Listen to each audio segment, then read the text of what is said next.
चलो है, फटाफट फटाफट कनेक्ट हो जाओ। नहीं बेटा,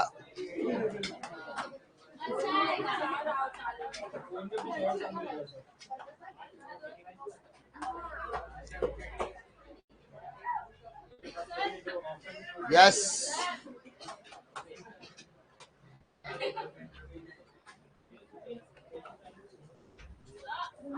my dears, my dears, kindly pay attention.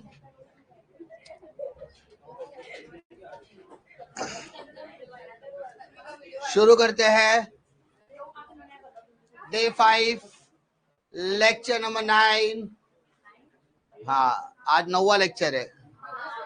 तुमको नहीं पता, मेरे को पता है, ऑलरेडी शेड्यूल फिक्स है, ठीक है। My dear, day 5 one shot lecture series, subject XP, chapter number 2, sources of corporate finance. Last lecture में हमने एसपी के चैप्टर नंबर 1 की शुरुआत की थी, जिसका नाम था इंट्रोडक्शन ऑफ कॉर्पोरेट फाइनेंस, जहां पर हमने कॉर्पोरेट फाइनेंस और उसकी सारी टर्मोलॉजी को हमने अच्छे से डिटेल में किया था, including fix capital and working capital. आज हम लोग डिस्कस करने वाले हैं सोर्सेज ऑफ कॉर्पोरेट फाइनेंस, ठीक है। My dear, let me very clear कि कॉर्पोरेट फाइनेंस मतलब क्या। कॉर्पोरेट मतलब corporation and joint stock company, finance मतलब money and money management. So corporate finance mean money and money management of any corporation or joint stock company. Corporate finance का मतलब क्या होता है, किसी भी तरीके की जॉइंट स्टॉक कंपनी या कॉर्पोरेशन का जब हम मनी मैनेज करते हैं उसे कहते हैं कॉर्पोरेट फाइनेंस। बात समझ में आ रही है? Yes. Now move to what are the sources of capital. My dear, sources of capital, भाई साहब पैसा कहां से आएगा। इस चैप्टर में हमको क्या सीखना है, पैसा कहां से आएगा। तो ना my dear, sources of capital, there are two sources of capital. There are two sources of capital. One is own capital, second one is borrowed capital. Clear है क्या? पहला कौन सा कैपिटल है, owned capital, दूसरा borrowed capital. owned capital को net worth, proprietors capital कुछ भी कहा जा सकता है, और borrowed capital को डेब्ट कैपिटल, ओल्ड कैपिटल कहा जाता है। नाउ जब भी हम बात करेंगे ओन कैपिटल की, तो ओन कैपिटल में क्या आएगा, शेयर्स, शेयर्स में भी इक्विटी शेयर्स, प्रेफरेंस शेयर्स, और दूसरा पार्ट क्या है, रिटेन अर्निंग। पहला ओन कैपिटल, ओन कैपिटल में पहला क्या आएगा, शेयर्स, दूसरा रिटेन अर्निंग। शेयर्स में भी दो तरीके के shares, equity shares, preference, equity shares, preference shares. आगे बात करते हैं बोरोड कैपिटल। बोरोड कैपिटल में हमें क्या क्या पढ़ना है, debenture, public deposit, bonds, ADR, GDR. ADR मतलब अमेरिकन डिपॉजिटरी रिसिप्ट, जीडीआर मतलब ग्लोबल डिपॉजिटरी रिसिप्ट। उसके अलावा banks and financial institution, and last one trade credit. Sir chapter number 2 skip कर सकते हैं क्या? जिस बंदे ने सोचा चैप्टर नंबर 2 स्किप कर दिया जाएगा उसका भला होगा, ऐसा बिल्कुल होने वाला, क्योंकि चैप्टर नंबर 2 से ही क्वेश्चन नंबर 8 निकल कर आएगा। कितनी गारंटी है? 101%। अगर आप प्रीवियस ईयर के कितने भी साल के क्वेश्चन पेपर्स निकाल कर देखो, जिसमें हमारे पास लेटेस्ट सिलेबस के 5 क्वेश्चन पेपर्स है, उसमें से जो क्वेश्चन नंबर 8 पूछा गया है 8 मार्क का, वो चैप्टर नंबर 2 से। जिस बंदे ने चैप्टर नंबर 2 को स्किप किया उसका कभी भी एसपी निकलने वाला नहीं है। चैप्टर नंबर 2 अगर अच्छे से हुआ तो आपका सारा चैप्टर्स हो जाने वाला है, क्योंकि शेयर से रिलेटेड चैप्टर नंबर 3 है, डिबेंचर से रिलेटेड चैप्टर नंबर 4 है, डिपॉजिट से रिलेटेड चैप्टर नंबर 5, फिर चैप्टर नंबर 6 शेयर्स का लेटर है, चैप्टर नंबर 7 डिबेंचर का लेटर है, और चैप्टर नंबर 8 पब्लिक डिपॉजिट का लेटर है। उसका chapter number 9, 10, 11, 12 financial market, share market से रिलेटेड चैप्टर है। सब क्या है, इसी चैप्टर से डिपेंडेंट है। सो चैप्टर नंबर 2 कभी भी आप स्किप नहीं कर सकते, ठीक है। अगर मान लो किसी भी क्वेश्चन में कोई भी क्वेश्चन आ गया, किसी भी तरीके का क्वेश्चन आ गया, और उस क्वेश्चन को अगर आपको एक्सप्लेन करने की तहे दिल से इच्छा है, तो आपको सबसे बेहतरीन होगा मेमोरी मैप क्रिएट करना।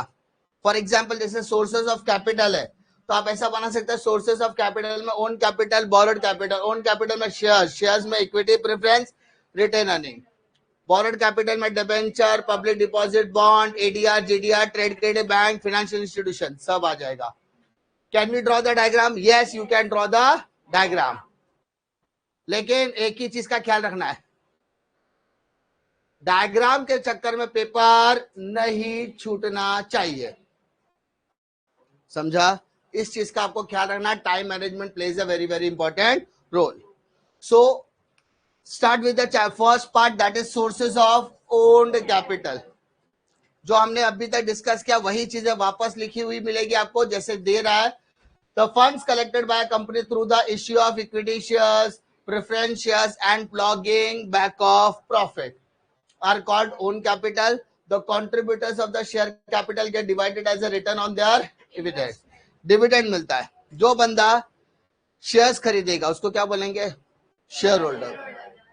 जो बंदा इक्विटी शेयर खरीदता है उसको क्या बोलते हैं? Equity share holder. जिस बंदे ने प्रेफरेंस शेयर्स खरीदा उसको क्या बोलेंगे? Preference share holder. और सभी लोगों को बदले में क्या मिलेगा? डिविडेंड, क्योंकि अपना पैसा बिजनेस में डाल रहे हैं। तो जो बंदा अपना पैसा बिजनेस में डाल रहा है वो इन्वेस्टर है।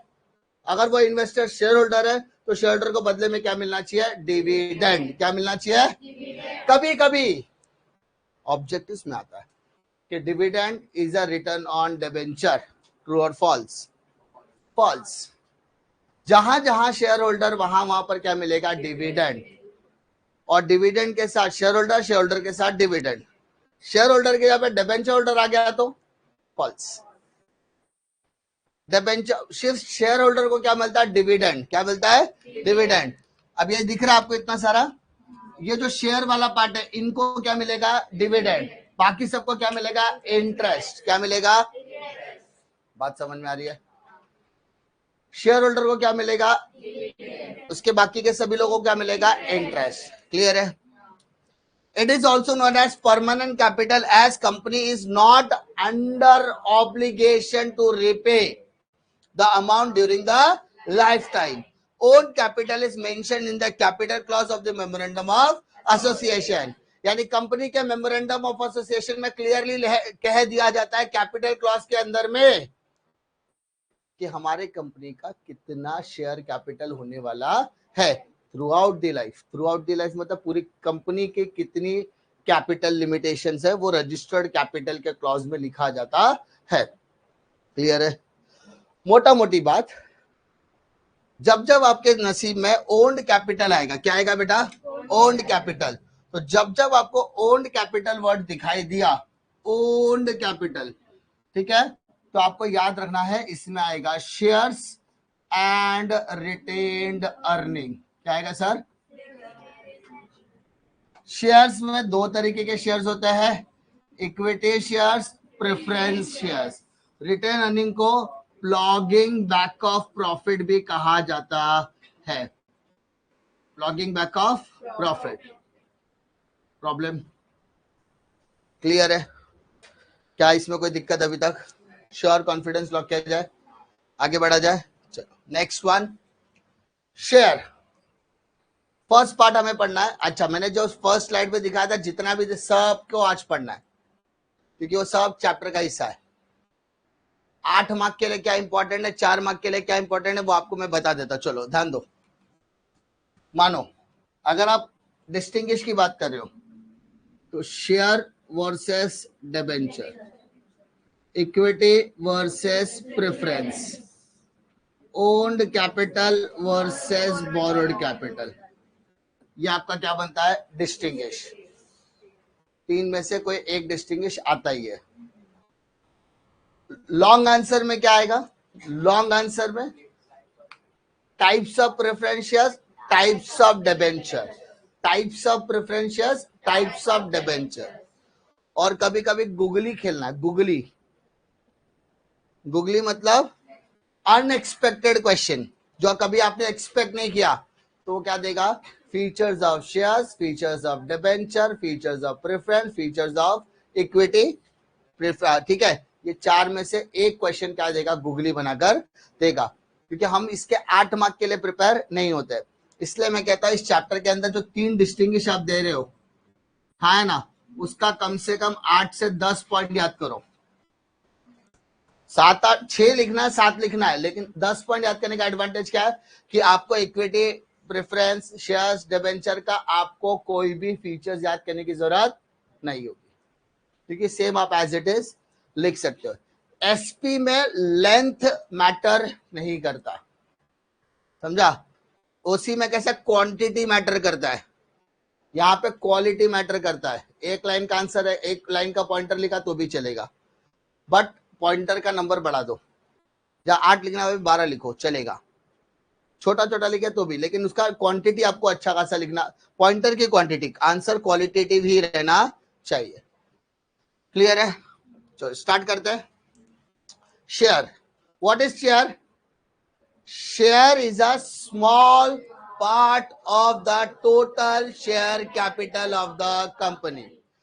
Share is a total small part, small part मतलब कंपनी का जो टोटल शेयर कैपिटल है, कंपनी का क्या सर? टोटल शेयर कैपिटल, उसका एक छोटा सा हिस्सा क्या कहलाता है? शेयर। समझा? मान लो मेरी कंपनी को 10 करोड़ रुपए की सख्त जरूरत है, तो मैंने सोचा कब मेरे ये बच्चे काम आएंगे। अगर आप लोग 1000 रुपए भी दोगे तो मेरा 10 करोड़ रुपए जमा हो जाएगा, लेकिन मैं गलत था, तो मेरे को देता ही नहीं, पैसे नहीं देता। बोले सर आपको क्या 1000 रुपए देगा, आपको फीस ही नहीं दिया कभी तक, सही कि नहीं? क्रिश देखो कंटिन्यूसली स्क्रीन पे देख रहा है, इधर साक्षात खड़ा हो बेटा, साक्षात, तो भी वो स्क्रीन पे देख रहा है, सर गोरे दिख रहे आज। नहीं बेटा, ये लाइटिंग का कमाल है, सेटिंग का, और ये सेटिंग बोलता है, सेटिंग का कमाल है बेटा, वो सेटिंग मतलब कैमरे वाली सेटिंग का कमाल है आज। तो शेयर का मतलब होता है हिस्सेदारी।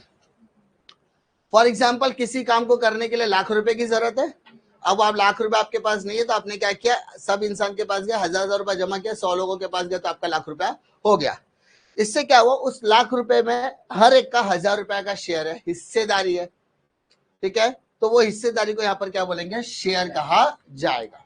Second point, total share capital is divided into many units of small denomination. हम क्या करते हैं? टोटल कैपिटल को एक छोटे हिस्से में क्या करते हैं? डिवाइड करते हैं, और बोलते हैं कि आओ और ये हमारे एक एक हिस्से को खरीद के जाओ। एक एग्जांपल देता हूं,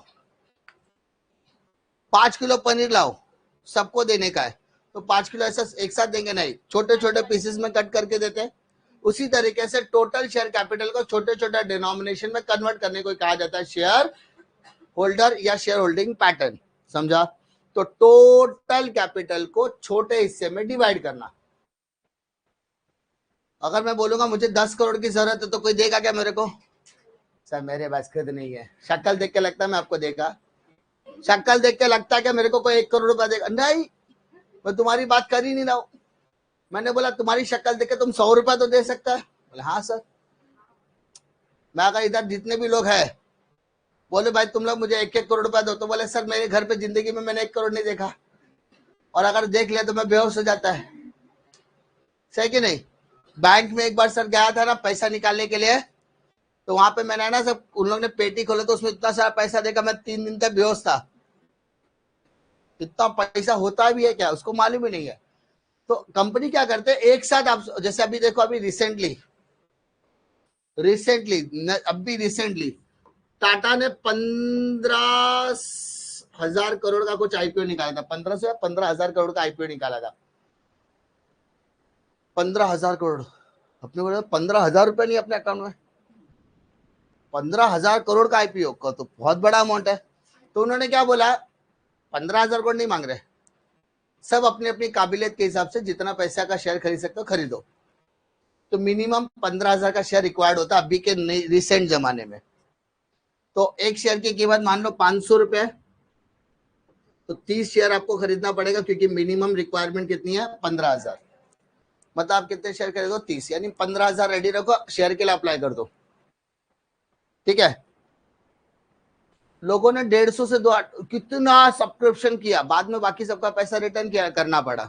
और जैसे ही वो खुला 1200 रुपए पे खुला, 500 का शेयर सीधा 1200, यानी आज अगर पैसा डाला 15,000 तो दूसरे दिन क्या बन के निकल रहा है, वो तकरीबन 35 से 37,000 रुपए बन के निकल रहा है।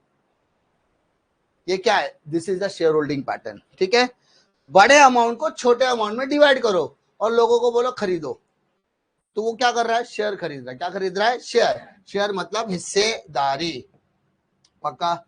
Each such unit is called as share. छोटे छोटे हिस्से को क्या कहा जाएगा, शेयर, हिस्सेदारी।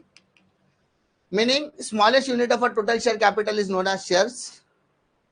फिर ओनरशिप, शेयर होल्डर को क्या कहा जाएगा बेटा, share holder is known as owner of the company. पता है सबको क्यों, अरे मेरे वजह से तो कंपनी खड़ी हुई। ओनर कौन होता है, जिसने पैसा डाला हो। बिजनेस में डाले गए पैसे को क्या कहा जाता है, कैपिटल। मैंने भी पैसा दिया तो मैं हो गया शेयर होल्डर। तुम्हारी कंपनी चालू करने के लिए कैपिटल चाहिए था, उस कैपिटल में मेरा हिस्सा है, उस कैपिटल में मेरा हिस्सा है, कैपिटल में मेरा हिस्सा, हिस्सा मतलब शेयर, शेयर मतलब कैपिटल, शेयर कैपिटल, तो मैं कंपनी का मालिक हुआ, है ना। मैं नहीं देता तो कंपनी चलता था क्या, नहीं चलता था। इसका मतलब it is a share holder, तो share holder is the owner of the company. Evidence, अगर आपने कंपनी के क्या खरीदे, शेयर्स, बदले में आपको क्या मिलेगा, सर्टिफिकेट। उस सर्टिफिकेट को क्या बोलेंगे, शेयर सर्टिफिकेट। क्या बोलेंगे, शेयर। अगर कोई आपसे कहे कि आप कंपनी के मालिक हो, बोले हाँ हूं। कोई मेरे को बोलता सर आप हिंदुस्तान पेट्रोलियम के मालिक हो, बोला हाँ हूं, हक से बोलता हूँ। क्या है सर, मैं कल देखा पेट्रोल पंप पे लाइन लगा के खड़े थे, काय का मालिक। बोला मालिक मतलब मैंने कंपनी के 20 शेयर खरीदे, तो मैं कंपनी के 20 शेयर का क्या हो गया, मालिक। इंडियन ऑयल के 10 शेयर का मालिक है, टाटा पावर के तो 100 शेयर का, IRFC के 200 शेयर का मालिक है, तो मैं कंपनी का शेयर होल्डर हुआ क्या, हाँ मैं कंपनी का क्या हुआ, शेयर होल्डर। बोले सर कुछ भी फेंकते, सबूत दिखाओ। तो मैं मेरा मोबाइल निकालेगा, डीमेट अकाउंट में लॉगिन करेगा और दिखाऊंगा, ये ले दिख रहा है मेरा नाम, मेरा नाम है, देख उधर देख डिटेल में जा, डिटेल में, हाँ दिख रहा है नाम, हाँ दिख रहा है, DPID दिख रहा है, बोला हाँ दिख रहा है, मतलब सर आपका ही है, हाँ। उसमें पोर्टफोलियो में देख नाम है क्या, इधर शेयर का, बोला हाँ है, कंपनी का आप क्या हो, शेयर होल्डर। अब तो नया जमाना है, पुराने जमाने में क्या होता था, सर्टिफिकेट लगता था। क्या लगता था, सर्टिफिकेट। उस शेयर सर्टिफिकेट को क्या बोलते हैं, शेयर सर्टिफिकेट। ओनरशिप का क्या होता था, प्रूफ माना जाता था। क्लियर है। Next point, rights. भाई आपको क्या अधिकार है, देखो जब भी कंपनी, जैसे आज मैंने कल नहीं परसों मैंने SBC एक्सपोर्ट करके कंपनी थी, उसके 80 शेयर खरीदे। कितने, पूछो क्यों, लालच। पूछो कैसा, क्योंकि मेरे को मालूम था 19 तारीख को क्या मिलेगा, बोनस मिलेगा। क्या मिलेगा, 80 खरीदूंगा, 40 शेयर बोनस मिला। कितना मिला, 40 शेयर। तो आपको डिविडेंड मिलने का भी अधिकार है और आगे बोनस शेयर वगैरह मिलने का भी क्या है, आपको अधिकार है। ठीक है, काइंड ऑफ शेयर, सारी चीजें इसमें है। ठीक है, आगे इक्विटी शेयर वाला पार्ट पढ़ोगे ना, उसमें तो आपको क्या क्या मिलेगा, डिविडेंड मिलेगा, आपको नोटिस मिल सकता है। अब जब चाहो कंपनी के स्टैट्यूटरी बुक को क्या कर सकते हो, चेक कर सकते हो। बदले में आपको क्या मिलेगा सर, डिविडेंड। ठीक है, वैल्यू, उसके बाद डिस्टिंक्टिव नंबर। यस सर, हर एक शेयर का क्या मिलता है, डिस्टिंक्टिव। अरे बेटा ये पुरानी जमाने की किताब है ना, तो उसमें लिखा रहता है कि शेयर सर्टिफिकेट में नंबर छप के आता है। जैसे तुम लोग मेरे से रसीद लेते, रसीद के ऊपर नंबर छपा रहता है, वैसे शेयर सर्टिफिकेट जब भी मिलेगा उसके ऊपर नंबर छपा रहता है। यकीन नहीं आता तो घर पे जाना, 10वीं का मार्कशीट और 10वीं का सर्टिफिकेट खोल के देखना, उसपे भी एक नंबर छपा होगा, और वो नंबर तुम्हारे दोस्त के नंबर से क्या होगा, अलग। ठीक है, तो उससे क्या, वो आपकी पहचान है कि ये सर्टिफिकेट का नंबर एक्चुअली में इसके नाम पे इश्यू हुआ है या नहीं। फिर value of a share. Yes sir, company में 3 तरीके के शेयर्स होते हैं, फेस वैल्यू, इश्यू प्राइस और मार्केट वैल्यू। फेस वैल्यू मतलब शेयर की एक्चुअल कीमत कितनी है जो छपी हुई है, मार्केट में कितने का इश्यू किया गया और एग्जैक्टली कितने पे वो ट्रेड हो रहा है। मतलब मान लो 500 रुपए की फेस वैल्यू है, लेकिन हमने शेयर होल्डर को बोला आपको 700 में मिलेगा। कितने में मिलेगा? 700। लेकिन वो मार्केट में ट्रेड हो रहा है 1200 पे। कितने पे ट्रेड हो रहा है? तो 500 आपकी क्या हो गई फेस वैल्यू, 700 आपका क्या हो गया इश्यू प्राइस, और 1200 आपका क्या हो गया market price. Value of a share, उसके property of share holder, yes it is a movable property. Movable property मतलब आप शेयर्स को एक जगह से दूसरी जगह ट्रांसफर कर सकते हैं। उसके बाद transferability, yes shares are easily transferable. And last kinds of shares, तो दो तरीके के शेयर्स होते हैं, इक्विटी शेयर्स और, ठीक है। अब नेक्स्ट आते हैं इक्विटी शेयर्स। अब सबसे बड़ा सवाल आता है, ठीक है, इक्विटी शेयर्स जो आप लोग करोगे तो आपको समझेगा। Equity shares are those share which is not getting any preference. Equity shares का डेफिनेशन क्या कहता है? इक्विटी शेयर्स वो शेयर्स होते हैं जिनको किसी भी तरीके का प्रेफरेंस नहीं मिलता है। Equity shares are those share which is not getting any preference over preference share holder, मतलब which do not get any priority. समझा? एग्जाम्पल देता हूं। मानो आप मूवी देखने गए। क्या देखने गए? मूवी। जानवर।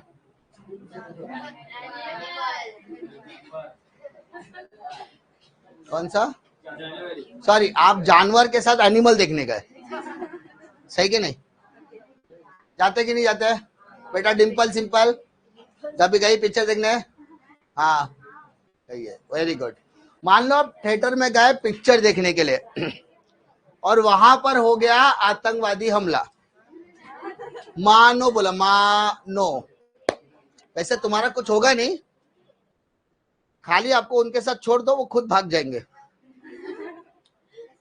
उधर कोई हमला हो गया तो वहां पर सबसे पहले जो वहां पे रेस्क्यू करने के लिए जो टीम आएगी ना, वो उनसे एक रिक्वेस्ट करती है, जितने भी छोटे बच्चे हैं, जितने भी बूढ़े लोग हैं, या जितने भी पेशेंट वगैरह टाइप के लोग हैं, उनको पहले रिलीज करो।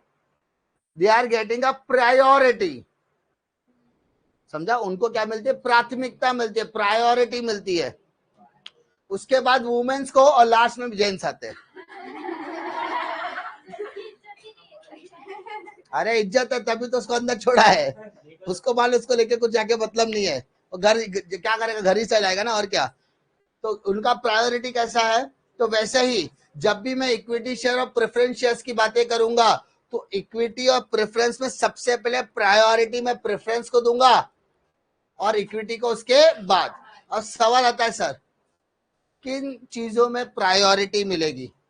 ठीक है, तो प्रायोरिटी दो चीजों पे मिलती है बेटा। एक होता है payment of dividend, payment of dividend, and second होता है बेटा रीपेमेंट ऑफ कैपिटल। क्या होता है? Repayment of capital. समझा? इन दो चीजों पर उनको प्रायोरिटी नहीं मिलती। इसका मतलब इक्विटी वाले को प्रायोरिटी मिलती होगी, इक्विटी को प्रायोरिटी नहीं मिलती। और प्रेफरेंस शेयर्स को क्या मिलता है? प्रायोरिटी मिलता है। देखो वहां पर दिखा है, preference shares are those shares which enjoy a preferential right, मतलब priority right to the payment of dividend at a fixed rate throughout the lifetime of the company and the repayment of capital at the time of winding up of the company. पूरी जिंदगी भर fix rate of dividend मिलेगा। दूसरा, company बंद होगी तो उसका repayment भी मिलेगा। बट इक्विटी के साथ ऐसा कभी भी होता नहीं है, उसको कोई भी प्रायोरिटी सबसे लास्ट में। समझा? सबसे लास्ट में। पहले बाहर वालों को बुलाएंगे, creditor, debenture holder, public deposit holder, bank, ADR, GDR, सबको बुलाने का, लाइन लगाने का। जिसको हम ब्याज देते हैं उनको पहले बुलाओ। उसके बाद अभी जब ब्याज वालों से पैसा बच गया तो ओनर को बुलाओ। ओनर में करेगा पहले प्रेफरेंस, लास्ट में अगर इक्विटी तब पैसा बचा ही नहीं तो अच्छा सर, प्रेफरेंस को पूरा पैसा मिलता है क्या? कभी कभी नहीं भी मिलता है, हमेशा उसको मिलेगा ऐसा जरूरी नहीं, कभी कभी पैसा नहीं भी मिलता है। एक चैप्टर है, जब आप आगे के स्टैंडर्ड्स में जाओगे तो एक चैप्टर है liquidity of a company, liquidator of a firm. वहां पर दिखाया जाता है कि कंपनी जब बंद होती है तो पेमेंट किसको देने का, तो उसमें सबसे लास्ट नंबर आता है इक्विटी शेयर होल्डर का। समझा? और हमेशा वहां तक मैं सिखाने के टाइम पे भी समझा देता हूँ, पैसा है, पैसे से हाथ में रखने का, ए भाई साहब डिबेंचर ले लेते रहे पैसा, अपने पास जब तक पैसा नहीं बचता तब तक देते रहो, और जैसे पैसा खत्म उधर ही स्टॉप। तो ऐसा जरूरी नहीं कि प्रेफरेंस तक नंबर आएगा तो भी अपने को पैसा देना है, नहीं, जब तक अपने पास पैसा है तब तक लुटाना है, पैसा खत्म उधर ही लायबिलिटी होल्डर बंद हो जाएगा। क्लियर है क्या? The capital collected by the company issuing the equity share is called as equity share capital. जो पैसा आप कलेक्ट करते हो किससे है? इक्विटी शेयर से, उसको क्या बोलते हैं sir? Equity share capital. Equity share do not have claim prior to preference for repayment of dividend and repayment of capital। मतलब उनको किसी भी तरीके का क्लेम पावर है ही नहीं, यही तो हम डिस्कस कर रहे हैं, बार बार हम क्या चीज है, यही तो चीजें बोल रहे हैं। Equity share capital is also called as risk capital. Clear है? पहला फीचर्स क्या बोलता है? No preferential right. कहां पर उनको प्रेफरेंशियल राइट नहीं मिलेगा? मैंने बताया, payment of dividend, repayment of capital, ये दो जगह पर। रेसिडुअल क्लेमेंट मतलब लास्ट क्लेमेंट, सबसे आखिरी नंबर लगाएगा कौन? Equity share holder. सबसे पहले सब आउटसाइडर आएंगे, जिसको इसको इंटरेस्ट देना, डिबेंचर होल्डर, सब कुछ। उसके बाद किसको मिलेगा? प्रेफरेंस को, और सबसे लास्ट में मिलेगा इक्विटी को, सबसे आखिरी में नंबर आएगा। कंट्रोलिंग इक्विटी शेयर होल्डर के, ऑब्वियसली आपने इसको क्या बोला? It is a permanent capital of a company, तो वो परमानेंट शेयर होल्डर हुए। अगर परमानेंट शेयर होल्डर तो परमानेंट ओनर भी वही हुआ। इसका मतलब कंपनी के सारे बिजनेस एक्टिविटीज को मैनेज कौन करेगा? Equity share holder. तो कंट्रोलिंग पावर भी किसके पास है? सर कंट्रोलिंग पावर है, इसका मतलब वो क्या करते हैं पता है? वो अपने बोर्ड ऑफ डायरेक्टर्स को चुनने का अधिकार भी उनके पास है। मतलब बिजनेस के अंदर बोर्ड ऑफ डायरेक्टर चुनता कौन है? Equity share holder.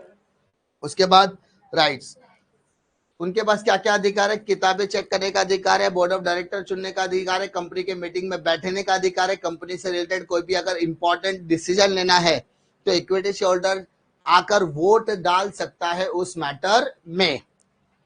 उसके बाद परमानेंट कैपिटल, जैसा कि डिस्कस किया, fluctuating dividend. Equity share holder को जो डिविडेंड मिलता है वो फिक्स होता है क्या? नहीं, इट इज फ्लक्चुएटिंग। लेकिन इतना मैं बोलता हूं, जब भी डिविडेंड मिलता है दबा के मिलता है, मतलब ज्यादा मिल सकता है। प्रेफरेंस शेयर होल्डर को डिविडेंड फिक्स होता है, 10%, 15%, 12% फिक्स है। बट फिर इक्विटी को इक्विटी को डिविडेंड फिक्स होता नहीं है, लेकिन जब भी मिलेगा ज्यादा मिलेगा, क्योंकि इनका जो डिविडेंड होता है वो किसके ऊपर डिपेंड होता है? Depend upon profit. प्रॉफिट ज्यादा तो डिविडेंड भी, और प्रॉफिट कम है तो डिविडेंड भी। प्रॉफिट ही नहीं है, डिविडेंड भी नहीं मिलेगा। उसके बाद बोनस इश्यू। मुझे बताओ, इक्विटी को बोनस क्यों मिलता है?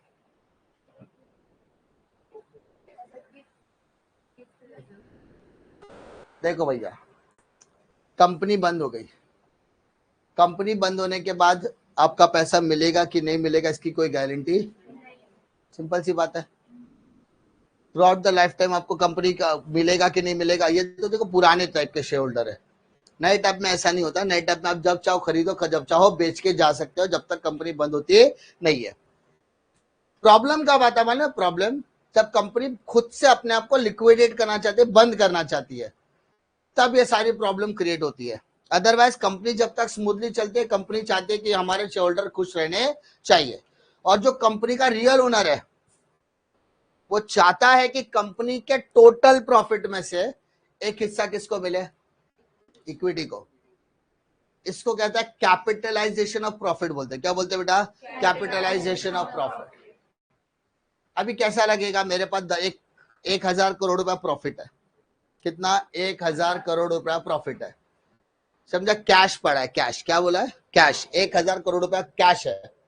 मैंने कंपनी के इक्विटी को बोला कि मैं इसमें से 500 करोड़ रुपया डिविडेंड दे रहा हूं। क्या दे रहा हूं, 500 करोड़। तो मेरा कैश बढ़ेगा कि कम होगा, कम हो जाएगा। 1000 करोड़ से मेरा कैश कम होके कितना हो जाएगा, 500 करोड़। और ये 500 करोड़ रुपया किसको जाएगा, इक्विटी को। क्लियर है।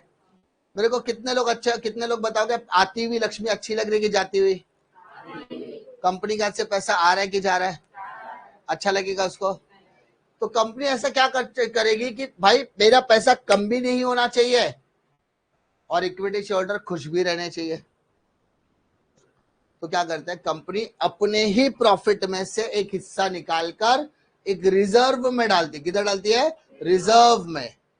मतलब एक अकाउंट से निकाल के दूसरे अकाउंट में डालती है। 500 crore actual cash, 500 crore dividend वाला पार्ट साइड में बोनस शेयर बोलते हैं। क्या बोलते हैं, बोनस। कैपिटल रिडम्पशन रिजर्व में डालती है और वो capital redemption reserve as a bonus declare किया जाता है, एज अ बोनस डिक्लेयर किया जाता है। तो इससे क्या होता है, कंपनी की जो इक्विटी वैल्यू है, कंपनी की कौन सी वैल्यू, इक्विटी वैल्यू है, वो भी बढ़ जाती है और पैसा अपने पास ही रहता है। मतलब मेरे पास से कुछ निकला ही नहीं, मेरे पास से कुछ निकला ही नहीं, पैसा भी रहा और सामने वाला बंदा क्या हो गया, खुश भी रहेगा। समझा क्या। एक और एग्जांपल देता, सिंपल सी बात है। मैंने क्या सोचा, चलो एक काम करो, जो अपने पास अकाउंट, जैसे अपने यहाँ पे स्कीम चलता है, जो अकाउंट्स में आउट ऑफ लाएगा उसके 5 साल का अकाउंट का पूरा पैसा मैं देगा। देगा मतलब मैं खुद पढ़ाएगा फ्री में। हाँ, पहले से डिसाइडेड है कि जिसको अकाउंट्स में 100 आउट ऑफ 100 मिलेगा वो first year, second year, third year, MCom part 1 part 2 में अगर अकाउंट्स का कोई भी सब्जेक्ट है, चाहे वो BCom, BAF, BBI, BMS, BFM कुछ भी करे, अगर उसमें अकाउंट्स और मैथ्स जैसा सब्जेक्ट मिलता है तो उससे कोई भी फीस चार्ज नहीं किया जाएगा टिल दैट पर्टिकुलर 5 इयर्स, 5 साल तक। ये ऑफर है। अब ये ऑफर क्या है, कैपिटलाइजेशन ऑफ प्रॉफिट है। क्या है वो, मतलब मैंने आपको क्या दिया, एडवांटेज दिया। क्या दिया, एडवांटेज। क्या मैं ऐसा कर सकता था क्या, आपका परसेंटेज आया, मैंने आपको 10,000 रुपए कैश में दिया, तो मेरे हाथ से कैश आता कि जाता, जाता। आपको खुशी मिलती, बोले हाँ सर 10,000 रुपए मिले, अपने को खुशी मिलती। बट मेरे पास कैश जाएगा, अच्छा लगेगा क्या, नहीं। तभी कंपनी क्या करती है, अपने उस कैश को बचाने के लिए बोनस डिक्लेयर करती। क्या कर दिया, बोनस अनाउंसमेंट कर दिया। अनाउंसमेंट करने का तो बोनस का पैसा इक्विटी में एडजस्ट करना है।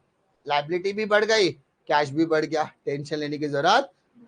तो इसी को कहते हैं कैपिटल। इसीलिए कंपनी क्या करती है, बोनस शेयर इश्यू करती है। इसके ये वर्ड याद रखना, कैपिटलाइजेशन ऑफ प्रॉफिट।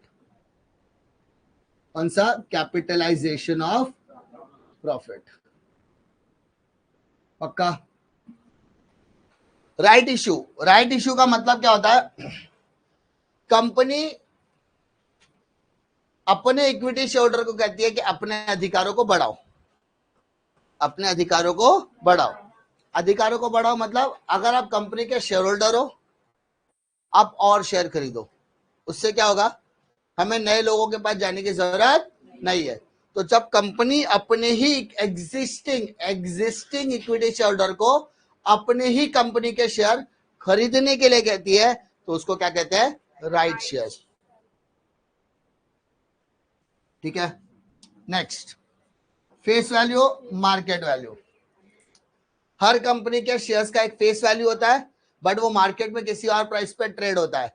तो कंपनी की जो छपी हुई कीमत है उसको बोलते हैं फेस वैल्यू, डिसाइडेड वैल्यू, और जो एक्चुअल में वो डिमांड एंड सप्लाई की वजह से ट्रेड करता है उसको कहते हैं मार्केट वैल्यू। फिर आता है कैपिटल अप्रिसिएशन। सिंपल सी बात है, मैंने जो कंपनी के शेयर्स खरीदा उसकी वैल्यू फ्यूचर में बढ़ेगी या कम होगी, लेकिन 99% 100% केसेस बोल सकता है जिसमें शेयर की वैल्यू बढ़ती है। एक आध शेयर ऐसा होता है जिसमें वैल्यू कम हो जाती है, लेकिन उसमें कौन फंस जाता है पता है, जो लालची इन्वेस्टर होता है, जिसने सोचा कि मैंने 100 का शेयर खरीदा, वो 110 तक चला गया, 120 तक चला गया, 150 तक चला गया, अभी भी वो रुका है। मतलब 50 रुपए एक शेयर पे कितना प्रॉफिट है, अब वो 150 का शेयर गिर के 90 तक आ गया, कितने तक आ गया, वो तभी भी बना नहीं, मैंने देखा है ये शेयर 150 रुपए तक गया था, तब मैं क्या था, प्रॉफिट में, अब मैं किस में हूँ। तो मेरा हमेशा से, मेरे जितने भी दोस्त लोग वगैरह इन्वेस्टिंग करते हैं उनको मैं समझाता हूँ, कंपनी का, किसी भी कंपनी का ऑल टाइम हाई डिसाइड करो, जैसे 150 तक गया, अगर ये 150 का 20% मतलब 30 रुपया, तो 150 में 30 गया तो 120 पे आया तो बेच देने का, मतलब कंपनी और गिरेगी, मार्केट में प्राइस और गिरेगा। हमेशा हमको क्या एक्सपेक्टेशन होनी चाहिए, मेरे प्राइस को हमेशा एप्रिशिएट होना चाहिए, वैल्यू बढ़नी चाहिए। आपका कैपिटल कभी भी कम होना नहीं चाहिए, कैपिटल एप्रिशिएट होगा तो आपको अच्छा लगेगा, बुरा लगेगा, अच्छा। कंपनी का परफॉर्मेंस अगर अच्छा है तो कंपनी के इक्विटी शेयर की वैल्यू बढ़ेगी, इसको कहते हैं कैपिटल एप्रिसिएशन। नेक्स्ट आ जाओ, रिस्क। मैंने कहा कंपनी में जो पैसा लगाता है इक्विटी शेयर होल्डर, उसको रिस्क कैपिटल कहा जाता है, बिकॉज ना ही उसको डिविडेंड मिलता है टाइम पर और ना ही उसको रिपेमेंट की कोई गारंटी होती है, इसलिए उसको क्या हो गया, वो रिस्क टेकर है, इसलिए उसको बोलते हैं risk capital. And last, no charge on asset. Company घाटे में गई, कंपनी बंद हो रही है, लेकिन उसका पैसा रिकवर करने के लिए वो कंपनी के किसी भी असेट्स के ऊपर अपना मालिकाना हक नहीं जता सकता, समझा, नहीं ये तो मेरा है मैं लेके जाऊंगा, ऐसा बिल्कुल होने वाला नहीं है। तो no charge on asset, clear है क्या, difficulty, problem. Now bonus share मतलब कंपनी फ्री में शेयर दे रही है, समझ लेना, जिसके लिए आपको एक फूटी कौड़ी देने की जरूरत नहीं है। कंपनी के बोर्ड ऑफ डायरेक्टर मिलते हैं, बैठते हैं, बातचीत करते हैं और डिसाइड करते हैं कि इस बार कंपनी के इक्विटी वालों को डिविडेंड नहीं देंगे, उसकी जगह पर क्या देंगे, बोनस, और उसका रेशियो वो खुद डिसाइड करते हैं, 1:1 का रेशियो है, 1:2 का रेशियो, 1:5 का, वो कंपनी डिसाइड करती है, कंपनी का बोर्ड ऑफ डायरेक्टर डिसाइड करते हैं कि 1 शेयर पे 1 शेयर फ्री देना, 2 पे 1 देना है, 5 पे 1 देना, 3 पे 1 देना, वो कंपनी के बोर्ड ऑफ डायरेक्टर डिसाइड करते हैं। आपके अकाउंट में यानी आपने 100 शेयर खरीदा और कंपनी के बोर्ड ऑफ डायरेक्टर ने सोचा 1 पे 1 देना है, तो आपके अकाउंट में 100 पे 100 शेयर फ्री मिलेंगे, मतलब पैसा कितना लगाया, 100 शेयर का, आपके खाते में कितने शेयर आएंगे, 200 शेयर, और क्या चाहिए। तो जो 100 शेयर है वो क्या हो गया, प्लस बोनस, इसी को बोलते हैं फ्री में, free of cost, bonus free में मिलता है। फिर बात करते हैं टाइप्स ऑफ इक्विटी शेयर्स, ये सिर्फ और सिर्फ रेफरेंस पर्पस के लिए है, ऑब्जेक्टिव्स के लिए। पहला क्या दिया है, इक्विटी शेयर्स 2 टाइप के होते हैं, पहला विथ वोटिंग राइट्स एंड एक डिफरेंशियल वोटिंग राइट। एक होता है विथ वोटिंग राइट, का मतलब होता है voting right of such equity share holder is in proportion to their share holding. अगर आपने किसी भी शेयर, किसी भी कंपनी के शेयर्स को खरीदा है, मान लो आपने उस कंपनी के 10% शेयर खरीदे, तो आपको 10% वोट देने का अधिकार हो सकता है, आपके शेयर होल्डिंग पैटर्न के हिसाब से आपको वोट देने का अधिकार हो सकता है। क्या बोला, आपके शेयर होल्डिंग पैटर्न के हिसाब से, जैसे होता है ना नॉर्मली 1 मैन 1 वोट, एक इंसान कितनी बार वोट दे सकता है, एक, बट कुछ कंपनियां ऐसे होती है जो बोलती है 1 शेयर 1 वोट, है ना, 1 शेयर 1 वोट। तो मैंने कंपनी के 51% शेयर खरीद लिया तो कंपनी का मालिक मैं ही हो गया, तो काय का वोटिंग का जरूरत है ना। तो कुछ कंपनियां शेयर के हिसाब से वोट देती है, तो वोटिंग राइट पैटर्न हो गया। Second, equity shares with differential voting right, such shareholders have varying voting right regarding the dividend voting and otherwise accordance with the rule 4 of the company's rule 2014. Such equity shareholders have limited voting right or no voting right. किसी किसी को voting right मिलता ही नहीं है, because उनको कहा जाता है कि अगर आप equity share with the differential voting right वाला शेयर ले रहे हो तो आपको सिर्फ आपसे रिलेटेड मैटर पर, यानी ऐसा मैटर जिससे आपका हित अहित जुड़ा है, फेवर और अगेंस्ट जुड़ा है, खाली वही मैटर पे आपको वोट देने को अधिकार है। मतलब मान लो कि मैंने किसी को नॉर्मल वोटिंग राइट वाला इक्विटी शेयर दे दिया और किसी को डिफरेंशियल वाला, मैंने डिविडेंड डिक्लेयर किया सिर्फ नॉर्मल वालों को, तो डिफरेंशियल वाला क्या बोलेगा, भाई मेरा वोट, मेरा किधर गया डिविडेंड। तो ऐसे मैटर पर खाली आप वोट दे सकते हो, अदरवाइज बाकी के मैटर पर आपको वोट देने का कोई अधिकार नहीं है। पक्का समझ में आ रहा है? इक्विटी शेयर्स इंपॉर्टेंट क्वेश्चन है एग्जाम्स के पॉइंट ऑफ व्यू से, और इसका अगर डिस्टिंग्विश कर ले तो आपका वारे न्यारे तो वैसे ही हो गए। फिर बात करते हैं प्रेफरेंस शेयर। किसकी बात कर रहे हैं हम लोग? मैंने बार बार कहा, हर बार कहा, preference shares are those share which is getting the priority on the preference of payment of dividend and repayment of capital, जिनको प्रायोरिटी मिलती है। पहला 2 point clear. Nature of capital, इनका नेचर ऑफ कैपिटल कैसे होता है sir? Temporary. Preference share holder कैसा capital provide करते sir?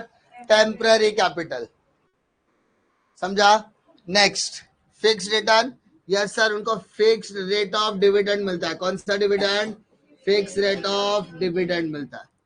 Right of bonus share, इनको किसी भी तरीके का राइट शेयर्स या किसी भी तरीके का बोनस शेयर मिलने वाला नहीं है। वाह रे वाह, मलाई भी खाओ और मिठाई भी, दोनों चलने वाला, दोनों में से एक है ना।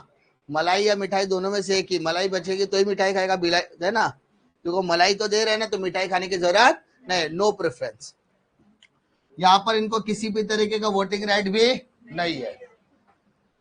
कंपनी के प्रेफरेंस शेयर का नॉर्मली फेस वैल्यू क्या होता है सर? 100 रुपया, और मार्केट में जिस प्राइस पे वो ट्रेड करता है उसको बोलते हैं मार्केट वैल्यू। रिस्क, इसमें ज्यादातर कोई भी रिस्क होता नहीं है। और यहाँ पे नेचर ऑफ इन्वेस्टर कैसा है? जो कॉशियस, क्या वर्ड इंपॉर्टेंट है यहाँ पर? कॉशियस। जो इन्वेस्टर डरते हैं, जो इन्वेस्टर डरते हैं पैसा लगाने से, लेकिन उनको पैसा बढ़ना भी चाहिए, या फिक्स रेट ऑफ डिविडेंड चाहिए, या इनकम रेगुलर बेसिस पे चाहिए, ऐसे वाले शेयर होल्डर क्या करते हैं? प्रेफरेंस शेयर्स में पैसा लगाते हैं। नेचर ऑफ इन्वेस्टर क्लियर है क्या? पक्का?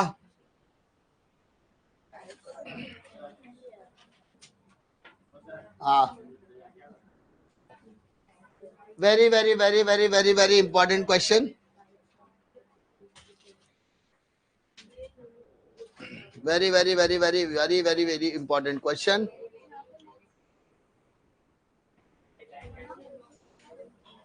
चलो ध्यान दो। प्रेफरेंस शेयर्स के टाइप्स, प्रेफरेंस शेयर्स के टाइप्स। पहला, cumulative, non cumulative. Preference shares क्या कहता है कि भाई साहब हम आपको क्या देंगे सर? डिविडेंड देंगे, बट कंपनी को जिस ईयर में प्रॉफिट होगा उस ईयर में आपको क्या मिलेगा? डिविडेंड। मान लो कंपनी को 2014 में प्रॉफिट हुआ तो कंपनी क्या देगी? डिविडेंड। 2015 में प्रॉफिट हुआ, कंपनी क्या देगी? डिविडेंड। कंपनी को 2016 में लॉस हुआ तो कंपनी ने डिविडेंड नहीं दिया, नहीं दिया। 2017 में अपने कंपनी को लॉस हुआ, कंपनी ने यहां पर भी डिविडेंड नहीं दिया। 2018 में कंपनी को प्रॉफिट हुआ, कंपनी ने यहां पर डिविडेंड दिया। अब सवाल यहां पर आता है, अगर आप नॉन क्यूमुलेटिव डिविडेंड हो, कौन सा? Non cumulative. तो नॉन क्यूमुलेटिव वाला क्या कहता है? भाई साहब प्रॉफिट है तो डिविडेंड है, प्रॉफिट नहीं है तो डिविडेंड भी नहीं मिलेगा। समझा? क्यूमुलेटिव वाला क्या बोलता है? प्रॉफिट है तो डिविडेंड मिलेगा, प्रॉफिट नहीं है तो डिविडेंड नहीं मिलेगा। लेकिन जब प्रॉफिट के बाद नहीं, जब जैसे लॉस हो रहा है, लॉस हो रहा है तो आपको डिविडेंड मिल रहा है क्या? नहीं। लेकिन जब लॉस के बाद वापस से जब प्रॉफिट होगा ना, तो उस प्रॉफिट मेकिंग ईयर में लॉस मेकिंग ईयर का डिविडेंड भी आपको जोड़कर दिया जाएगा। इसको कहा जाता है क्यूमुलेटिव। क्या बोला जाता है? अरे बात समझ में आ रहा है? हाँ है ना? रट्टा मारते बैठे के कोई मतलब मिलने वाला नहीं है। नॉन क्यूमुलेटिव मतलब when the company makes a profit, company will declare the dividend. If company does not make the profit, company will not going to make the dividend. ये हो गया आपका नॉन क्यूमुलेटिव। क्यूमुलेटिव में If a company makes a profit, company needs to declare the dividend. Company को profit है तो company dividend declare करेगा. If company does not make the profit, company need not to declare the dividend. But after getting a loss-making year recover, when the company makes a profit, he has to pay the dividend of loss-making year also. Loss-making year का dividend भी उससे accumulate करके profit making year में देना पड़ेगा. बात समझ में आ रही है? फिर आ जाओ participating and non participating. Company को कभी कभी क्या होता है ना, कंपनी ने सोचा, कंपनी ने एक्सपेक्ट किया कि सर इस बार हमारी कंपनी को 100 करोड़ का प्रॉफिट होगा. बट जब कंपनी ने ये साल चालू किया, एस्टिमेशन किया, एंड कंपनी ने पाया कि कंपनी को 500 करोड़ का प्रॉफिट हुआ है. कितने करोड़ का? तो इसका मतलब कंपनी को सरप्लस हुआ है, एक्स्ट्रा प्रॉफिट हुआ है, दैट इज 400 करोड़ का. यस और नो बेटा? तो ये 400 करोड़ रुपया हो गया आपका सरप्लस प्रॉफिट. तो अगर आपने पार्टिसिपेटिंग प्रेफरेंस शेयर्स खरीदा है, कौन सा शेयर? पार्टिसिपेटिंग. तो पार्टिसिपेटिंग प्रेफरेंस शेयर खरीदने वालों को सरप्लस प्रॉफिट में हिस्सा मिलेगा. नॉन पार्टिसिपेटिंग वाले को सरप्लस प्रॉफिट में हिस्सा नहीं मिलेगा. समझा? मतलब ऐसा मत सोचो कि प्रेफरेंस शेयर खरीदा तो सब हो गया. आपको प्रेफरेंस शेयर इश्यू करने के टाइम पे भी बताया जाए कि हम कौन सा शेयर दे रहे. 8 टाइप है, उसमें से हम कौन सा देंगे वो आपको बताया जाएगा. खरीदना है या नहीं खरीदना है वो आपके ऊपर है. क्लियर है क्या? Next, convertible and non convertible. Company के प्रेफरेंस शेयर्स खरीदने के बाद after the expiry of the period, समय खत्म होने के बाद कंपनी के शेयर्स, कंपनी के प्रेफरेंस शेयर होल्डर को ऑप्शन दिया जाता है. क्या दिया जाता है? ऑप्शन. कि एक्सपायरी के बाद आपके प्रेफरेंस शेयर्स को इक्विटी में कन्वर्ट करना है या नहीं. अगर इक्विटी में कन्वर्ट करना है तो कौन सा शेयर? कन्वर्टेबल. और अगर आपके प्रेफरेंस शेयर्स इक्विटी में कन्वर्ट नहीं करना है तो नॉन कन्वर्टेबल. क्लियर है? पक्का? Last, redeemable, irredeemable. After the expiry of a period, repayment of a capital is possible. redeemable. और जहां पे नो रिपेमेंट, आपको पैसा रिटर्न नहीं मिलेगा, उसको क्या बोलेंगे? और इंडियन कंपनीज एक्ट ने इसको बैन करके रखा है. कैसा लगेगा? तुमसे पैसा भी ले लिया और तुमको पैसा रिटर्न भी नहीं दे रहे. सही ना? आशीष तो थोड़ी ना पैसा दे दिया मिलेगा नहीं ऊपर. सही कि नहीं? इररिडेमेबल मतलब नो रिपेमेंट इज गारंटीड. समझा? वापस बोल रहा हूं, 2 चीजें समझा रहा हूं, फिर से समझा रहा हूं. वापस से देखो, एक एक लाइन का एक एक वर्ड में बताओ. क्यूमुलेटिव मतलब लॉस मेकिंग ईयर में प्रॉफिट मेकिंग ईयर का, ठीक है, लॉस मेकिंग ईयर में डिविडेंड नहीं मिलेगा, लेकिन जब प्रॉफिट होगा तो लॉस मेकिंग ईयर का डिविडेंड भी आपको जोड़कर मिलेगा. नॉन क्यूमुलेटिव का मतलब होता है प्रॉफिट है तो डिविडेंड है, लॉस है तो डिविडेंड नहीं है. पार्टिसिपेटिंग सरप्लस प्रॉफिट में आपको हिस्सा मिलेगा, नॉन पार्टिसिपेटिंग में सरप्लस प्रॉफिट में आपको हिस्सा नहीं मिलेगा. आपके after the expiry of the period आपके प्रेफरेंस शेयर्स इक्विटी में कन्वर्ट होंगे और नॉन कन्वर्टेबल में आपके इक्विटी शेयर्स में कन्वर्ट नहीं होंगे. Redeemable, after the expiry of a period आपका पैसा रिपेमेंट होगा, और अगर आपका पैसा रिपेमेंट नहीं होगा तो उसको लेंगे इररिडीमेबल. और लास्ट का ऑप्शन लाइन लिखना है कि सेबी ने इसको क्या किया है? रेस्ट्रिक्ट किया हुआ है. क्लियर है क्या? पक्का? First part of the chapter आपका खत्म. First part of the chapter आपका हो गया. श्योर कॉन्फिडेंस लॉक किया जाए, है ना? ओन कैपिटल वाला पार्ट आपने खत्म किया. इसमें एक क्वेश्चन था रिटेन अर्निंग का, जो शॉर्ट नोट के लिए इंपॉर्टेंट है. ठीक है? कौन सा? रिटेन अर्निंग वाला एक छोटा सा कॉन्सेप्ट है जो मैं आपको समझा देता हूं. देखो, सेविंग सुगर, सेविंग सेविंग, ठीक है? स्टार्ट करने से पहले सेविंग, सेविंग सर ये सेविंग क्या होता है? आपने जो कमाया उसमें से एक हिस्सा आप क्या करते हो? सेव करते हो। क्यों? फ्यूचर में काम आए। उसी तरीके से कंपनी कुछ पैसे कमाती है, सब पैसा जो कमाती है उसको इनकम बोलेंगे। उस इनकम में से एक्सपेंसेस माइनस करने के बाद कंपनी को क्या मिलता है? प्रॉफिट। तो कंपनी क्या करती है? प्रॉफिट में से एक हिस्सा है ना प्लॉग करके रखती है। प्लॉग का मतलब होता है प्लॉगिंग, मतलब साइड में निकाल के रखती है।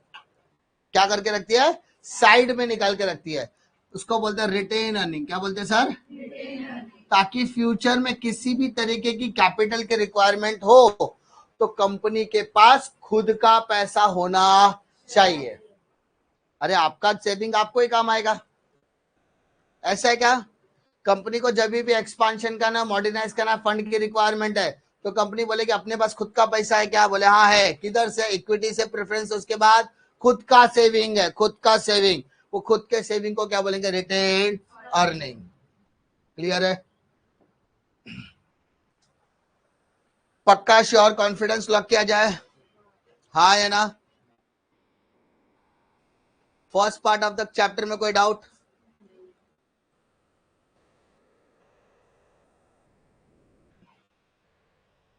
First part of the chapter में कोई डाउट?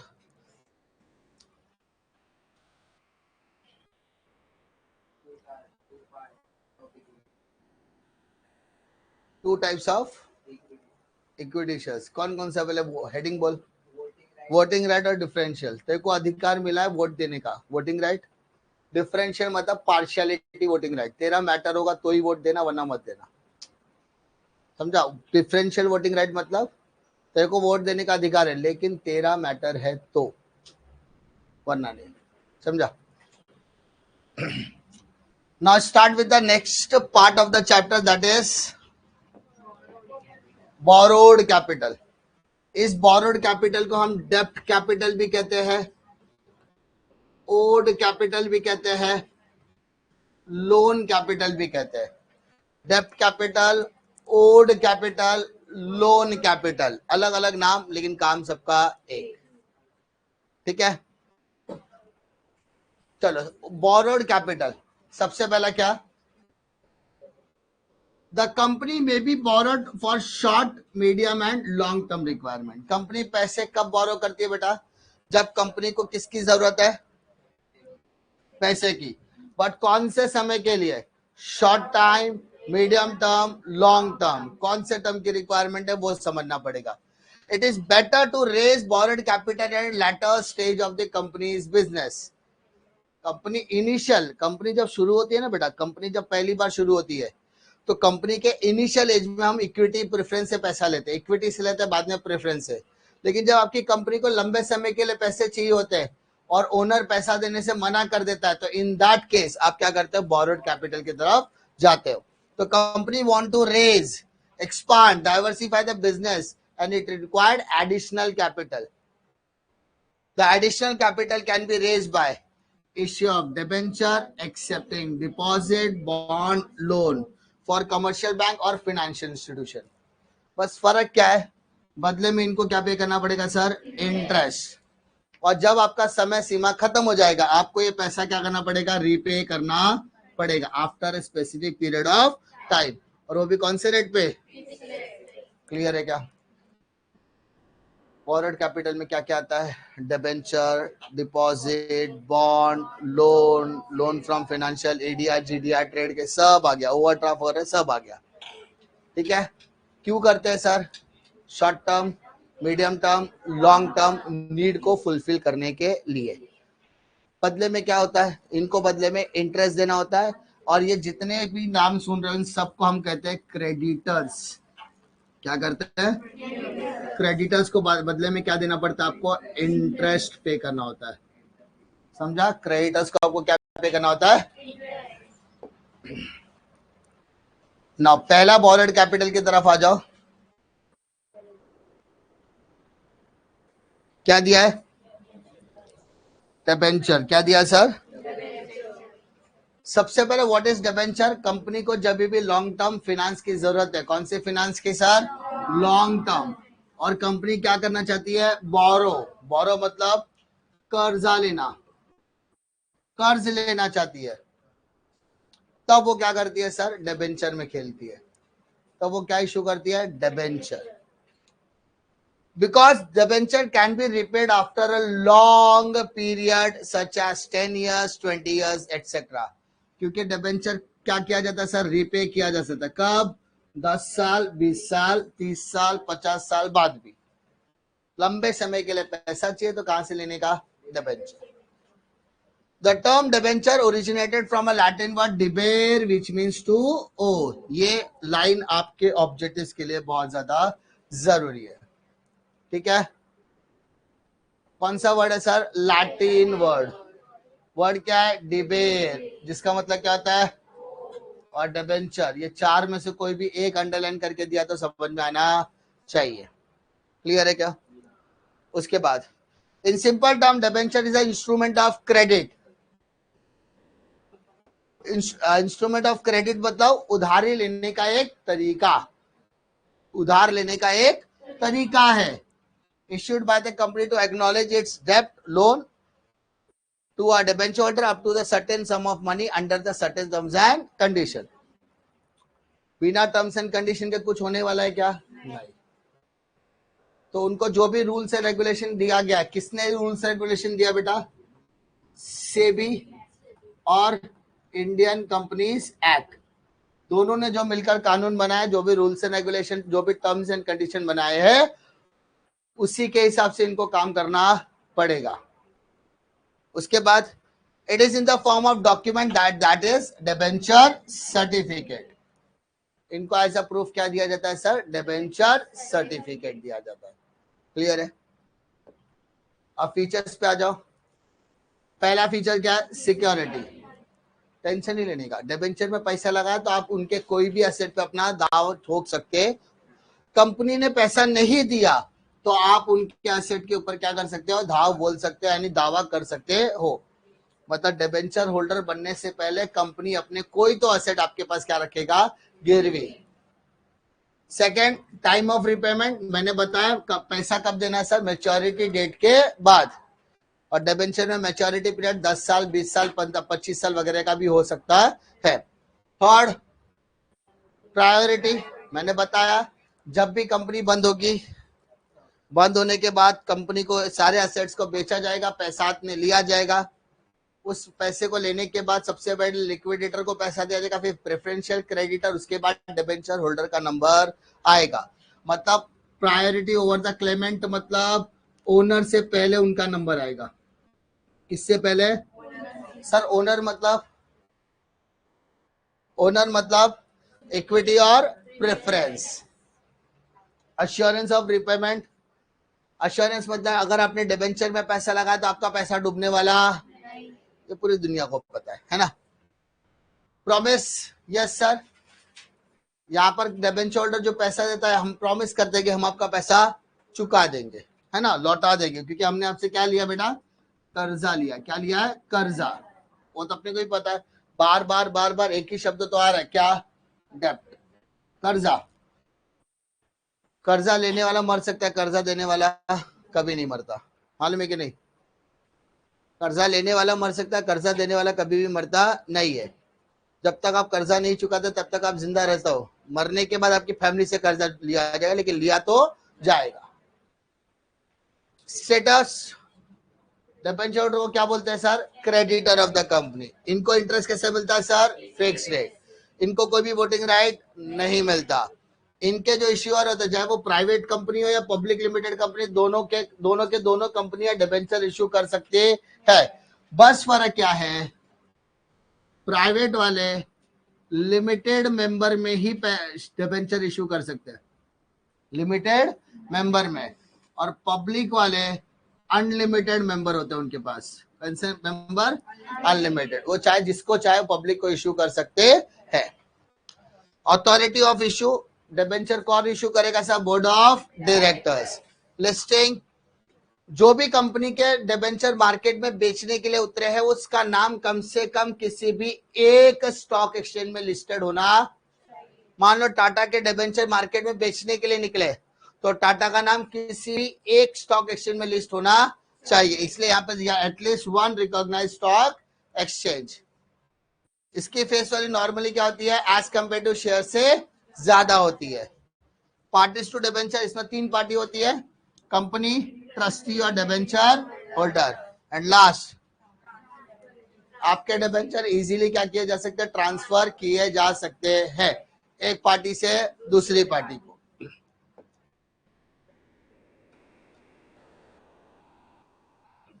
8 भाग के पॉइंट ऑफ व्यू से इंपॉर्टेंट है।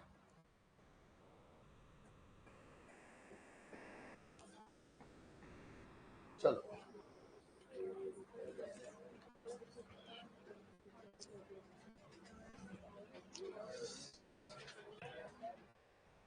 अगर आप याद करोगे प्रेफरेंस में इसमें से 4 पॉइंटर थे,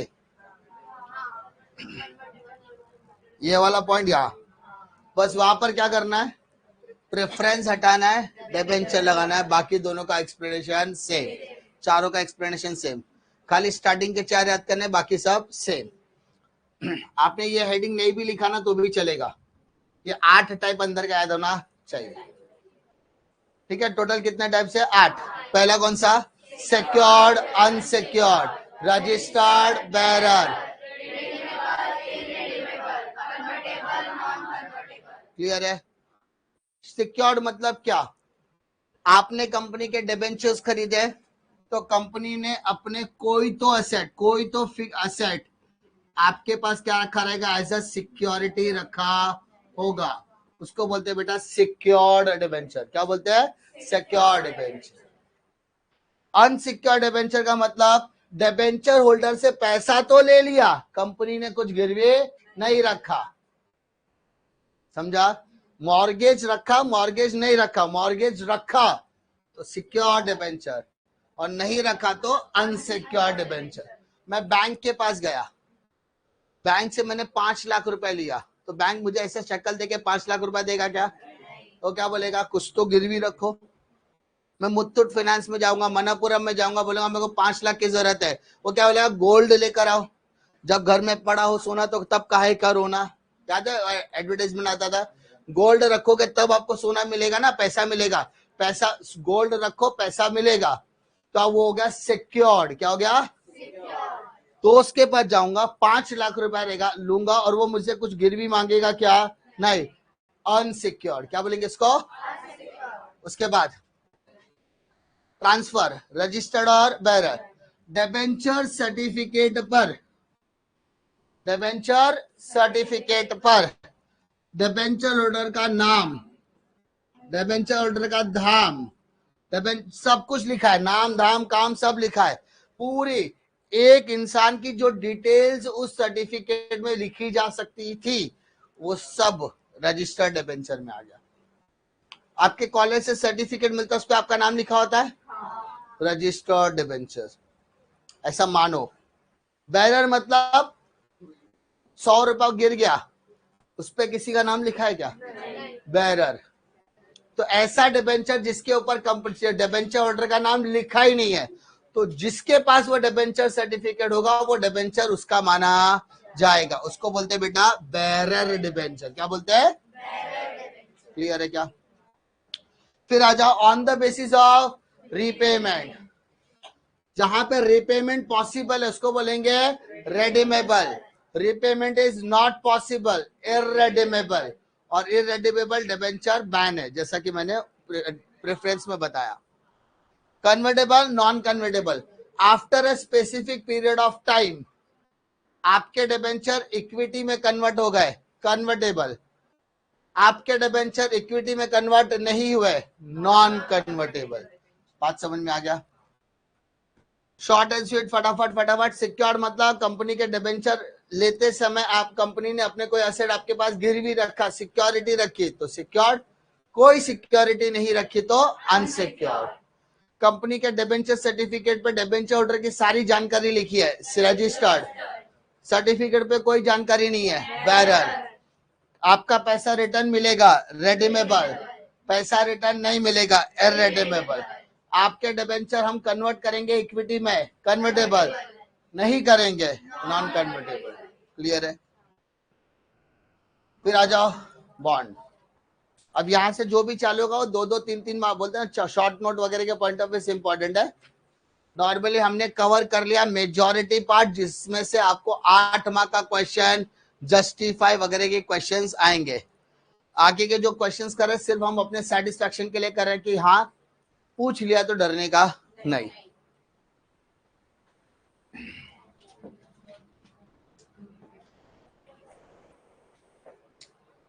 चलो, कंपनी के कर्जा लेने की कैपेबिलिटी में, डेप्ट लेने की लायबिलिटी में लिखा था ना वहां पे टर्म्स ऑफ क्रेडिट, क्रेडिट का एक जरिया याद है डिबेंचर जो हमने पढ़ा था मीनिंग में। तो जब हमारे पास इंस्ट्रूमेंट ऑफ क्रेडिट में डिबेंचर का ऑप्शन खत्म हो जाता है तब हम कहां से क्या ले सकते हैं सर, बॉन्ड। तब हम अपने कंपनी के बॉन्ड इश्यू करके भी पैसा ला सकते हैं। तो it is a formal contract to repay borrowed money with interest. Company borrow money and issues bond as a evidence of debt.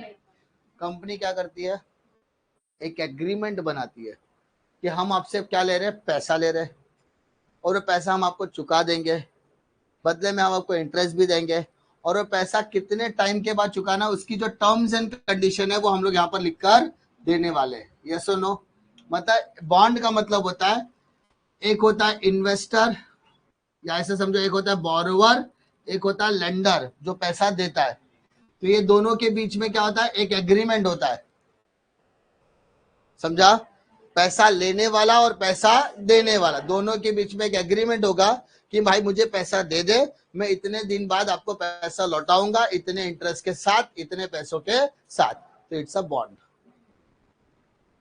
Features क्या है, नेचर ऑफ फाइनेंस सर, ये लॉन्ग टर्म फाइनेंस के काम आता है। जनरली बॉन्ड जो होता है वो 10, 15, 20, 25, 30, 35 सब 5 के मल्टीपल में होता है। स्टेटस ऑफ बॉन्ड होल्डर, इसको क्रेडिटर है, क्रेडिटर है मतलब उसको क्या मिलेगा, fix rate of interest. Repayment, yes sir, maturity date के ऊपर आपको रिपेमेंट देना पड़ेगा। क्लियर है। फिर आ जाओ, American depository receipt, global depository receipt, ADR GDR, ADR GDR नाम से पता चलना चाहिए। देखो पहले समझो, हमारे शेयर्स इंडिया के अंदर स्टॉक एक्सचेंज में ट्रेड होता है। हमारे शेयर्स, हमारे डिबेंचर्स इंडिया में क्या करते हैं, स्टॉक एक्सचेंज के नाम पे ट्रेड होते हैं। चाहे वो बॉम्बे स्टॉक एक्सचेंज हो, मद्रास स्टॉक एक्सचेंज हो, कोलकाता स्टॉक एक्सचेंज हो, जैसा भी किसी भी तरीके के स्टॉक एक्सचेंज में लिस्ट होता है। लेकिन जब हमारे कंपनी, हमारे देश की कंपनियां फॉरेन के स्टॉक एक्सचेंज में जाकर ट्रेड करना चाहती है, लिस्टिंग लेना चाहती है, तो वो इतना आसान नहीं होता है। इसीलिए एडीआर और जीडीआर का सहारा लिया जाता है। In India, the shares of a public company are issued and traded on the various stock exchanges like BSE and NSE. Due to the adoption of the globalization, some of the Indian company shares are also listed in foreign stock exchange.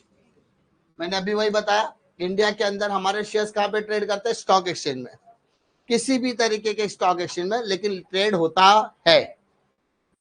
लेकिन जब कुछ ऐसी कंपनियां जो अपनी presence international level पे दिखाना चाहती है तो उनके शेयर्स वहां पर ट्रेड हो गए।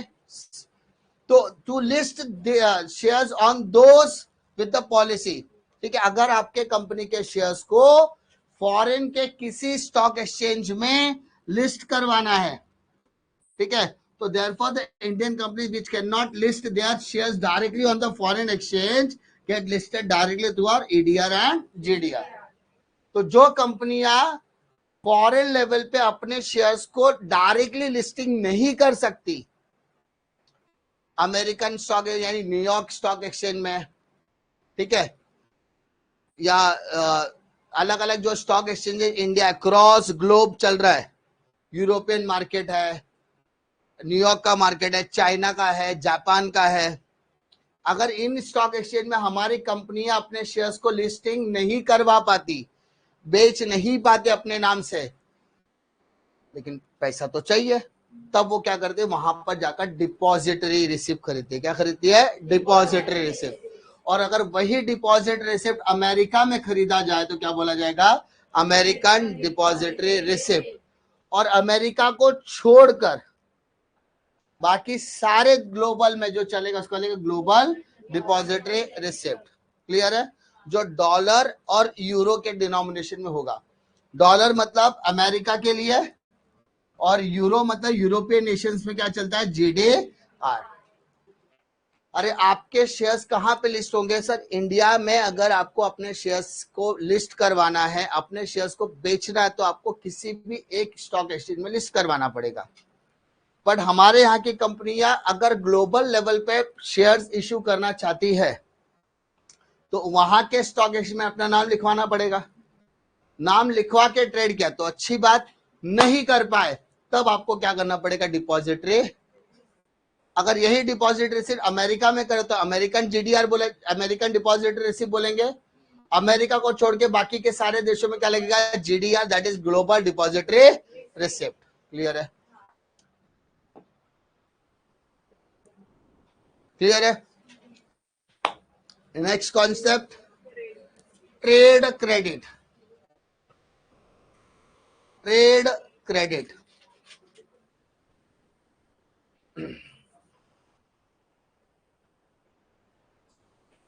इसका सिंपल मतलब बताता हूं। Trade credit is the loan extended by the one trader to another when the goods and services are bought on a credit. जब आप किसी से गुड्स या सर्विसेज खरीदते हो और वो उधारी पे होगा, उसको क्या बोलेंगे? Trade credit. आपने सामान खरीदा, पैसा दिया, बात खत्म, उसको ट्रेड क्रेडिट बोलने वाले। आपने उधारी बोला सर, 1 दिन बाद, 2 दिन बाद, 4 दिन बाद, 1 साल बाद, 2 साल बाद, 5 साल बाद, 15 साल बाद, वो क्या माना जाएगा? Trade credit.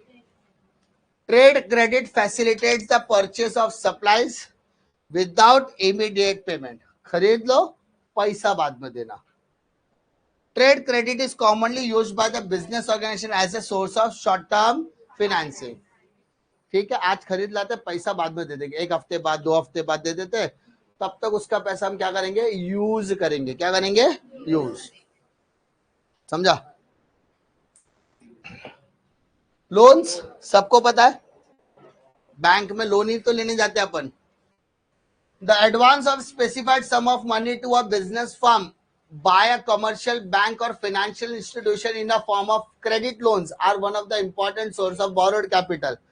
Banks have also introduced many in the innovative credit scheme like overdraft, cash loans, discounting of bill of exchange and cash credit. Loan के अलग अलग तरीके।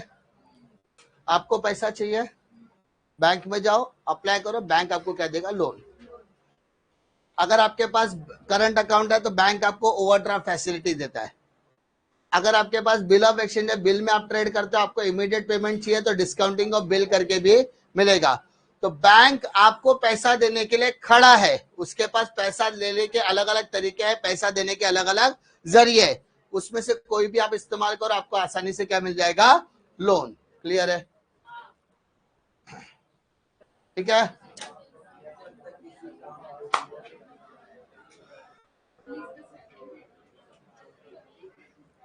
समझा? चैप्टर नंबर 2 में कोई डाउट नहीं आना चाहिए।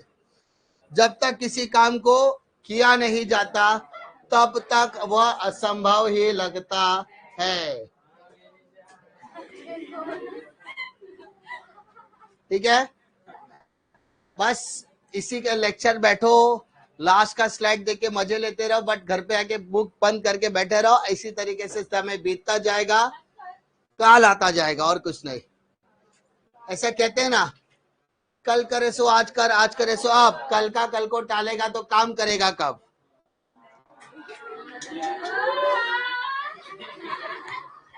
पढ़ना तो तुमको ही है, बार बार कह कह के थक गया। ठीक है? That's the end of your chapter number 2। We already completed. OC में 3 चैप्टर, इको में 2 चैप्टर, एसपी में 2 चैप्टर। मजाक मजाक में 5 दिन में हमने अच्छा खासा पोर्शन कवर किया है। अकाउंट्स में 1 चैप्टर। नाउ कल का शायद शेड्यूल में एनपीओ है और एसपी का थर्ड लेसन है, ठीक है। टाटा बाय बाय, आदाब, गुड बाय, सत श्री अकाल। मिलते हैं कल ब्रेक के बाद, same time same place same जगह।